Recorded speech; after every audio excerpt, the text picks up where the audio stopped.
اللہ تعالیٰ نے، اللہ کو معلوم تھا نا آبادی بڑھ جائے گی، تو آبادی بڑھنے سے مسائل بڑھنے کے بجائے کم ہونا شروع ہو گئے.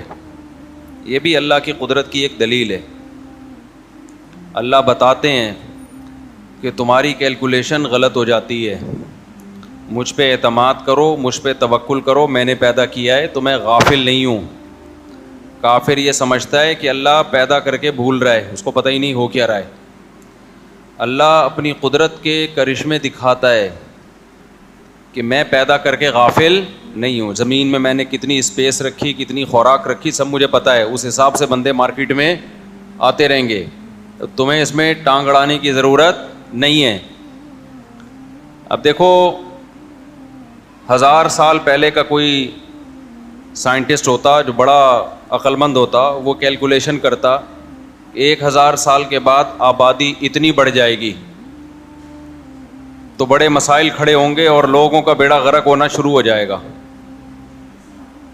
لیکن دنیا میں آبادی بڑھنے سے مسائل زیادہ ہونے کے بجائے مسائل کیا ہو گئے؟ کم ہو گئے. ایجادات ہوتی رہی. اب کتنا بڑا مسئلہ تھا پشاور سے کراچی پہنچنا، پرانے زمانے میں بہت بڑا مسئلہ تھا یا نہیں تھا؟ گدھے گھوڑوں پہ آتے، پیدل آتے. آبادی بڑھ گئی، ایجادات بھی اسی حساب سے بڑھ گئیں. وہ بہت بڑا مسئلہ بہت چھوٹا سا مسئلہ رہ گیا. کیا خیال ہے؟ ٹھنگ ہڑ کے بندہ پہنچ جاتا ہے. تو بتانے کا مقصد ہے اللہ پہ اعتماد اور اللہ پہ توکل. ہر چیز کیلکولیشن سے نہیں ہوتی. کیلکولیٹر لے کے بیٹھے رہتے ہیں، اتنی آمدن، اتنے خرچے، اتنے بچے، اتنے بیگم، اتنے فلانا، اتنا ڈمکانا، اور ڈپریشن میں جاتے رہتے ہیں بیٹھ کے. تو اس لیے دنیا میں سکون اسی کو ملے گا جو اللہ کو یاد رکھے گا. یہ بھی قرآن جو ہم نے پڑھا ہے نا اسی کا حاصل ہے. الا بذکر اللہ تطمئن القلوب. قرآن کہتا ہے اللہ کو یاد کرنے سے دلوں کو سکون ملتا ہے. بعض لوگ کہتے ہیں ہم تو ذکر کرتے ہیں پھر بھی ہمیں سکون نہیں ملتا. او بھائی تم ذکر کرتے ہی نہیں ہو، تم تو رٹے رٹائے چند الفاظ پڑھتے ہو. اللہ کو یاد کرنے کا مطلب کیا ہے؟ ذکر بھی اس میں داخل ہے، لیکن اصل مطلب کیا ہے؟ دیکھو اصل مطلب یہ ہے کہ آپ پہ کوئی کیس ہو گیا اور اب آپ کو خطرہ ہے کہ مجھ پہ کیس ہو گیا، میں عدالت میں جاؤں گا اور میری ایسی کی تیسی ہو جائے گی. جب آپ کو عدالت کے کٹہرے میں لے کے جا رہے ہوں، آپ خوشی میں ہوگے ٹینشن میں ہوگے؟ ٹینشن میں. جج جب کچھ لکھ رہا ہوگا آپ کی ٹینشن بڑھ رہی ہوگی. لیکن جج کا فون آ گیا اور اس نے آپ کو پہلے بتا دیا میں تیرا چاچا ہوں، کرسی پہ بیٹھا ہوا ہوں، بے فکر رہے، تجھے کچھ ہونے والا نہیں ہے، ٹینشن نہیں لینا. یا میں تیرا ابا ہوں، فرض کر لو ابا آپ کے بیٹھے ہوئے ہیں عدالت کی کرسی پہ، پھر آپ ٹینشن فری. پاکستان کی بات کر رہا ہوں، ہر جگہ کی بات نہیں کر رہا. اور پاکستان میں بھی سارے جج ایک جیسے نہیں ہیں. ان ججوں کی بات کر رہا ہوں جو میرا بیان نہیں سنتے. بہت نالائق ہے نا، نہیں سن رہے بیان، پھر ان کو ہم جو مرضی بولے ان کو. اور جو اس وقت میری اسپیچ یہ والا کلپ سن رہے ہیں تو وہ اس کی ہم بات ہی نہیں کر رہے، وہ تو سن رہے. تو جج صاحب بیٹھے ہوئے ہیں، وہ آپ کے کیا نکلے؟ آپ کو پہلے پتہ ہے میرے ابا ہیں. اب آپ ٹینشن فری. اب لوگ آپ سے کہیں گے کہ یار آپ کے اس اطمینان کی وجہ کیا ہے؟ آپ پہ اتنا بڑا کیس ہے اور اتنی خطرناک سزا ہو سکتی ہے آپ کو، لیکن آپ کو تو ذرا بھی ٹینشن نہیں ہے. آپ کہو گے مجھے اپنے ابا کو یاد کرنے سے سکون ملتا ہے. بذکری ابا یطمئن قلبی، یوں کہو گے آپ. بذکری ابی، عربی میں کہیں گے بذکری ابی، اردو میں ابا ہی کہہ دو اس کو. بذکری ابا یطمئن قلبی، مجھے اپنے ابا کو یاد کرنے سے کیا ملتا ہے؟ سکون. اب پتہ چلا الا بذکر اللہ تطمئن القلوب. خبردار، اللہ کو یاد کرنے سے سکون ملتا ہے. اس مثال سے یہ آیت کا مطلب سمجھ میں آ گیا کہ نہیں آ گیا؟ جو اللہ کو یاد رکھتے ہیں کہ ٹینشن میں آپ کی کیلکولیشن غلط ثابت ہو سکتی ہے. آپ کہہ رہے ہو میری کم آمدن, یہ مسائل یہ مسائل یہ مسائل, تو بھائی اللہ ہے نا, وہ بیٹھا ہوا ہے. لوگ کہہ رہے ہوتے ہیں نا بھائی آپ آئیے ہم بیٹھے ہوئے, کوئی ٹینشن لینے کی ضرورت نہیں ہے. سر مجھے گیٹ پہ روک لیں گے, او بھائی میں وہاں بیٹھا ہوا ہوں یار, روکے گا میرا ہی بندہ روکے گا نا. لوگ صبح شام اپنے تعلقات اس طرح استعمال کر رہے ہوتے ہیں, او یار میں بیٹھا ہوا ہوں کوئی مسئلہ نہیں ہے. تو یہ بات بھی اللہ کے بارے میں جب تک دماغ شریف میں, کھوپڑی شریف میں نہیں بیٹھے گی کہ اللہ بھی عرش پہ بیٹھا ہوا ہے, وہ سارا نظام دیکھ رہا ہے, وہ غافل تھوڑی ہے اپنے بندوں سے بھائی. اب 1000 سال پہلے لوگ ٹینشن لیتے کہ یار آبادی اتنی اسپیڈ سے, اس وقت تو بہت اسپیڈ سے بڑھ رہی تھی آبادی, یار اتنی اسپیڈ سے بڑھ رہی ہے, ایک فی کس اتنے بچے, پھر ان بچوں کے بچے, پھر ان بچوں کے بچے, ابے بھائی یہ کیا ہو جائے گا, تو دنیا کیا ہو جائے گی, برباد. تو ان کو کیا پتا تھا کہ بھائی اللہ کیا ہے, بیٹھا ہوا ہے, اس نے انسان کے تابع ہر چیز کو بنا دیا, پوری کائنات. اس لیے انسان کو یہ رائٹ دے دیا کہ وہ ہر چیز کو اپنے کنٹرول میں لے سکتا ہے, لیکن وہ انسانوں کو اپنے کنٹرول میں نہیں لے سکتا.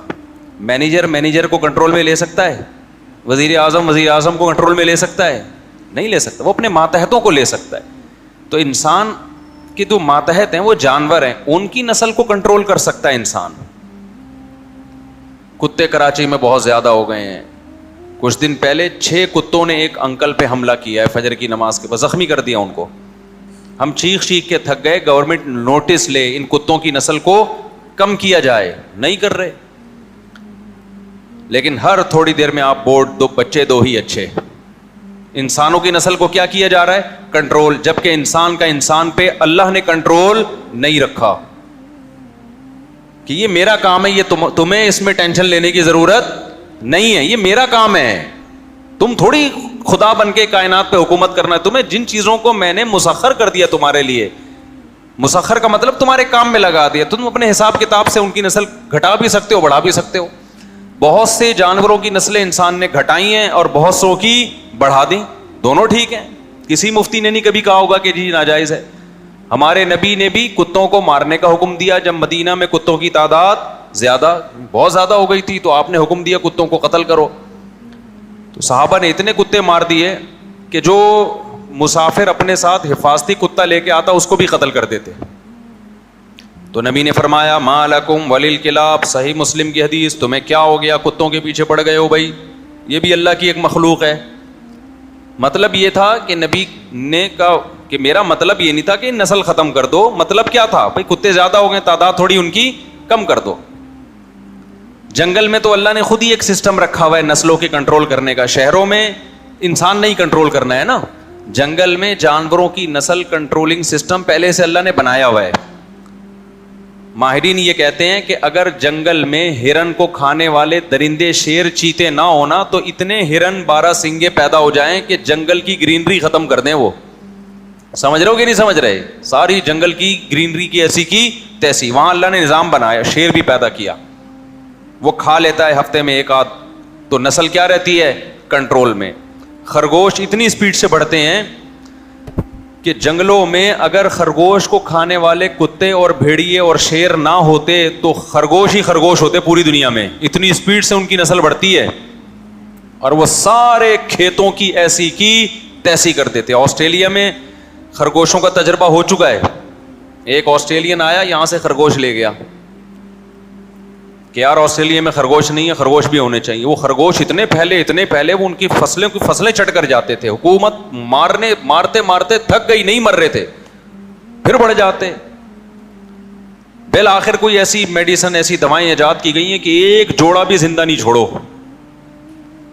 پوری نسل ختم کی انہوں نے. پھر تحقیق کی ان کے ماہرین نے کہ پوری دنیا میں خرگوش ہیں, ہمارے یہاں کیا مسئلہ ہے بھائی, اتنی بڑھ گئی نسل کے کھیت چٹ کر جاتے ہیں سارے. یہ تو پتہ چلا کہ دنیا میں جہاں بھی خرگوش پایا جاتا ہے اللہ نے وہاں اس کو کھانے کے لیے درندے بھی اس جنگل میں اسی حساب سے پیدا کیے. ہم نے خرگوش تو لا کے چھوڑ دیے, اس کو کھانے والے درندے نہیں چھوڑے ہم نے. یہ خدا کا بنایا ہوا نظام ہے. مچھلیوں کو دیکھ لو آپ, یہ میں بتا رہا ہوں آپ کو, توکل اللہ پہ اعتماد اور توکل سمجھا رہا ہوں آپ کو.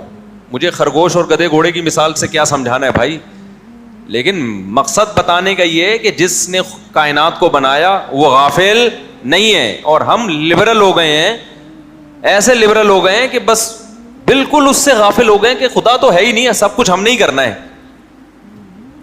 سمجھتے ہو کہ نہیں سمجھتے ہو؟ اب آپ دیکھ لو مچھلیوں میں جن جانوروں کی نسل بہت اسپیڈ سے بڑھتی ہے, ان جانوروں میں اللہ نے ماں کی ممتا رکھی نہیں ہے, کیوں پیدا اتنے ہو رہے ہیں, اگر اماں ان کو پالے گی وہ تو سارے بچ جائیں گے. اب مچھلی ایک ایک ٹائم پہ ہزاروں انڈے دیتی ہے. ہم لوگ گن پوائنٹ پہ بھی فارمی مرغی سے اتنے انڈے اب تک نہیں نکلوا پائے ہیں جتنی مچھلیاں انڈے دیتی ہیں. ہزاروں انڈے دے گی, کیا کرتی ہے انڈے دیتے ہی پہلے اپنے انڈے خود کھائے گی, پھر جب اس سے بچے نکلتے ہیں نا اپنے بچے کھانا شروع کر دیتی ہے, کیونکہ وہ ہزاروں اگر بچ گئے وہ تو نسل اتنی پھیلے گی سمندر میں پاؤں رکھنے کی جگہ نہیں ہوگی بھائی. ان مچھلیوں کو خوراک کہاں سے ملے گی؟ خدا نے ایسا نظام بنایا بھائی اتنی اسپیڈ ہے تو اب ماں کی ممتا ختم. میں نے ایکویریم میں مچھلیاں پالی ہیں,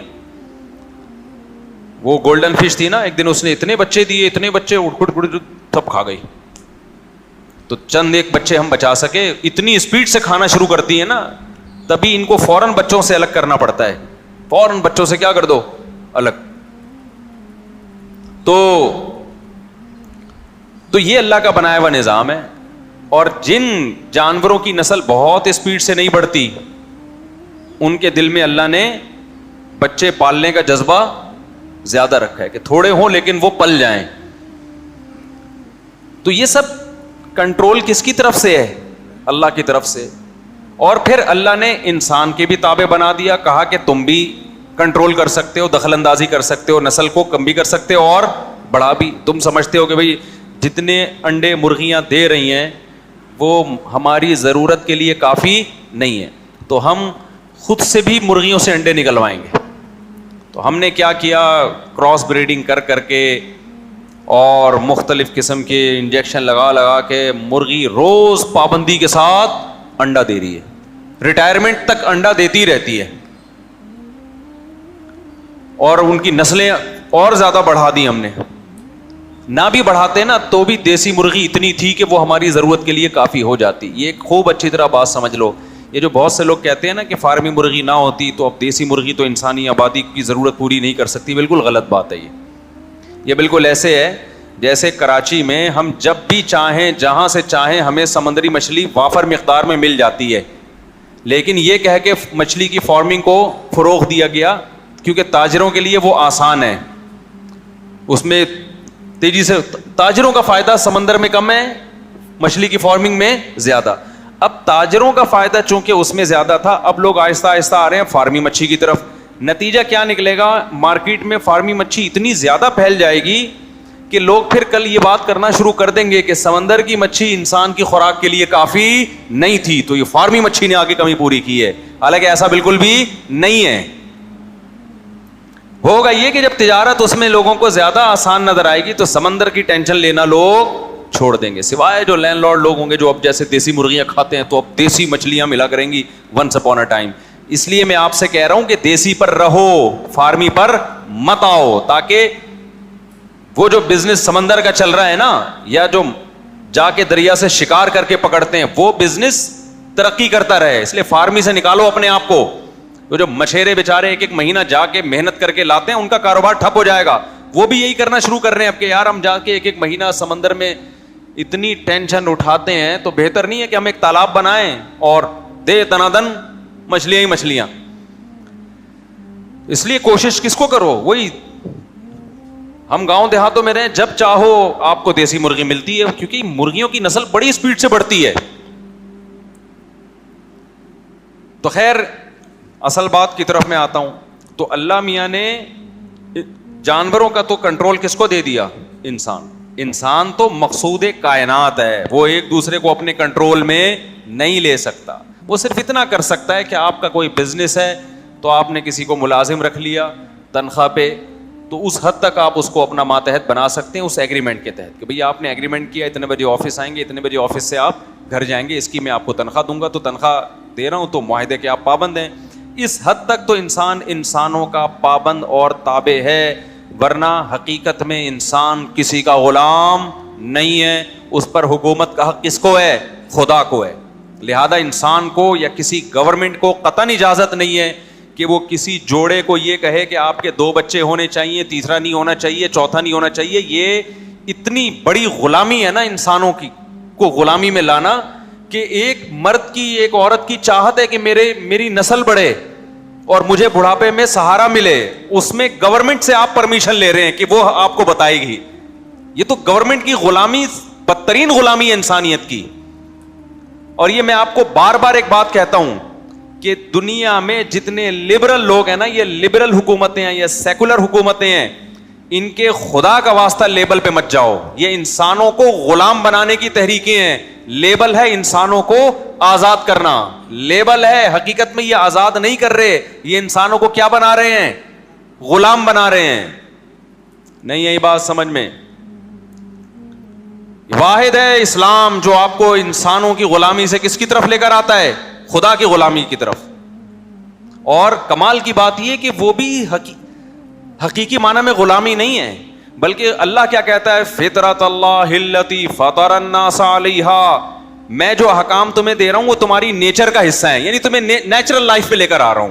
تو یہ غلامی کہاں ہوئی؟ ابے یہ تو آزادی ہو گئی نا.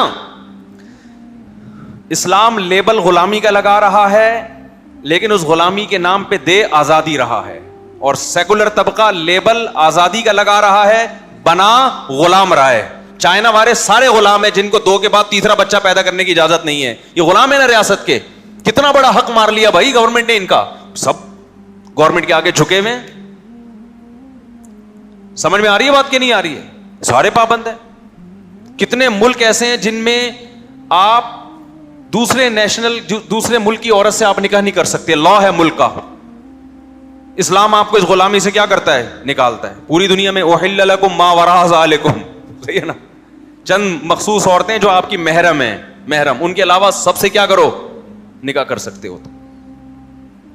تو غلام کون بنا رہا ہے آپ کو؟ ریاستیں بنا رہی ہیں. یہ لکیریں کھینچ دی ملکوں کی, یہاں سے وہاں آپ نکاح نہیں کر سکتے. بہت سارے ملک ایسے ہیں. آپ کی نیشنلٹی کینسل اگر آپ نے فلاں ملک کی خاتون سے نکاح کر لیا, اگر فلاں ملک نے فلاں ملک سے کر لیا, تو وہ تو غلام بنا رہے ہیں آپ کو. اسلام کی جو پابندیاں ہیں نا, وہ پابندیاں ہیں جو انسان کو اچھا انسان بننے کے لیے ضروری ہیں. ریاستوں کی پابندیوں کی یہ نوعیت نہیں ہوتی. ریاستوں کی پابندی کی یہ نوعیت ہوتی ہے کہ اکنامکلی ہم ترقی کریں بس. اور لیبل بڑے اچھے اچھے لگائے جاتے ہیں. کتنے چائنا میں لوگ ایسے ہیں جنہوں نے ملک چھوڑا, ان کو زیادہ اولاد چاہیے تھی. انہوں نے کہا یار اس ملک میں رہ کے ہمیں اولاد نہیں مل سکتی. انہوں نے ملک چھوڑ کے ہجرت کر لی دوسرے ملکوں میں, اور دوسرے ملکوں میں جہاں گئے یورپ میں, تو وہاں جا کے انہوں نے نسل بڑھائی. آپ سمجھتے ہو چلو یورپ میں آزادی, وہ آزادی نہیں ہے بھائی, وہ بھی غلامی ہے. وہ غلامی اس لیے کہ انہوں نے جو آپ کو اجازت دی ہوئی ہے کہ 2 سے 4 آپ پیدا کر سکتے ہیں, وہ بھی اپنے مفاد میں دی ہوئی اجازت. جس دن ان کو لگا کہ اس سے ملک کو نقصان ہو سکتا ہے, یا نقصان نہیں لیکن ترقی میں نقصان تو آبادی بڑھنے سے ہوتا ہی نہیں ہے. معیشت بہت اوپر جانے کے بجائے جتنا ہم لے جانا چاہتے ہیں وہاں نہیں جائے گی, تو وہ بھی پابندی لگا دیں گے. سمجھ میں آ رہی ہے بات؟ تو آزادی تھوڑی ہے بھائی. اسلام میں آزادی ہے. آپ جتنی دولت کماؤ اللہ آپ سے نہیں پوچھے گا اگر آپ نے حرام طریقے سے نہیں کمائی. کسی سے چوری نہیں کیا آپ نے, سود ہے, جوا ہے, سٹا ہے, یہ جو غیر اخلاقی طریقے, جتنی مرضی کما لیا آپ نے, گورنمنٹ کو آپ بتا سکتے ہو؟ بولو نا. گورنمنٹ کو چاہے دنیا میں کوئی بھی کنٹری ہو, یہ آپ سمجھ لو, جو لوگ دنیا میں جس ملک کو اپنی دولت بتاتے ہیں نا, وہ پھر پورا ٹیکس دیتے ہیں 40%, 50%, پھر کہتے ہیں ہم یہاں سیو ہیں. ابے آدھی تنخواہ دے کے تو سیو ہو گیا, تو کون سا تیر مار لیا؟ سیو تو یہ ہوتا کہ 1 روپے بھی تیرا خرچ نہ ہوتا, اور تو یہ سمجھتا کہ یہ سارا پیسہ میرا ہے, مجھ پہ کوئی ہاتھ اٹھانے والا, کوئی ٹیڑھی نگاہ دیکھنے والا نہیں ہے. گورنمنٹ میری محافظ ہے اللہ کے حکم کے مطابق, وہ میری حفاظت کر رہی ہے. حکومت کا کام کیا ہے؟ لوگوں کے مال کی حفاظت کرنا. جب گورنمنٹ نے آدھا ٹیکس لے لیا تو حفاظت کہاں کی؟ ابے نہیں آ رہی سمجھ میں؟ یہ ایسا ہی ہے جیسے محلے میں جب چھوٹے موٹے بدماش ہوتے ہیں نا, وہ پرس چھین لیا, وہ بٹوا چھین لیا, وہ فلانا چھین لیا, وہ یہاں سے چھین لیا, جب بڑا بدماش آتا ہے امن ہو جاتا ہے. آپ دیکھ لو بہت سے علاقے, کراچی میں نام نہیں لوں گا کیونکہ میں ان میں بدماشی نہیں, دشمنی نہیں بول سکتا میں ان سے. کراچی میں بعض علاقے ایسے ہیں کہ جہاں چھوٹی موٹی چوریاں چکاریاں بہت تھیں, جب محلے کا بڑا بدماش آیا نا, اس نے علاقے میں امن قائم کر دیا, لوگ سکون میں آ گئے. کیوں قائم کیا؟ اس نے بولا جب ہم دادا ہے, ہم محلے کا بدماش ہے, تو ہر دکان اتنی پرچی باندھی اس نے کہ اتنا ہمیں بولو دے دیا کرو, اتنا ہمیں دے دو, باقی پھر کوئی تمہاری طرف آنکھ اٹھا کے دیکھے. تو لوگوں نے کہا چلو جو روزانہ ہمیں 10-50 روپے کے وہ جو ایک دینا پڑ رہا تھا, اس سے بہتر نہیں مہینے کے 1 لاکھ روپے باندھ دو, ٹھیک ہے نا, اس سے سکون تو ہو گیا نا. تو آپ نے کیا کرنا شروع کر دیا؟ دینا شروع کر دیا. پھر اس نے اپنا نام رکھ لیا کہ میں دنیا میں امن پھیلا رہا ہوں. آپ کہہ سکتے ہیں گورنمنٹ اس طرح نہیں کرتی, وہ ڈاکو تو اپنے لیے لے رہا ہے, حکومت تو پبلک کے لیے لیتی ہے. حکومت کس کے لیے لیتی ہے؟ پبلک پہ خرچ کرے گی. دیکھو ظلم کسے کہتے ہیں؟ 2 خرابیاں ہوتی ہیں سیکولر اسٹیٹس میں, 2 بڑی بڑی خرابیاں ہیں. نمبر 1, ان کے پاس ریزرو مال بہت سے بھی زیادہ ہوتا ہے. گلک میں جو انہوں نے جمع کر کے رکھا ہوتا ہے نا, جس کے ہوتے ہوئے ان کو ٹیکس لینے کی ضرورت نہیں ہوتی, وہ بہت زیادہ ہوتا ہے. اس کے بعد لوگوں سے لوگوں کی ضرورت کے لیے لینا ظلم ہے یا نہیں ہے؟ یہ آپ نے جو گلک کو توڑو نا اپنا, یہ جتنے بڑے بڑے کنٹریز ہیں نا جن کو ہم سمجھتے ہیں بڑی ایک فلاحی ریاستیں ہیں, یہ ان کے جو ریزرو ہیں, ان کے جو گلک میں جو انہوں نے سنبھال کے رکھا ہوا ہے, وہ اتنا زیادہ ہے کہ آپ کی سوچ ہوگی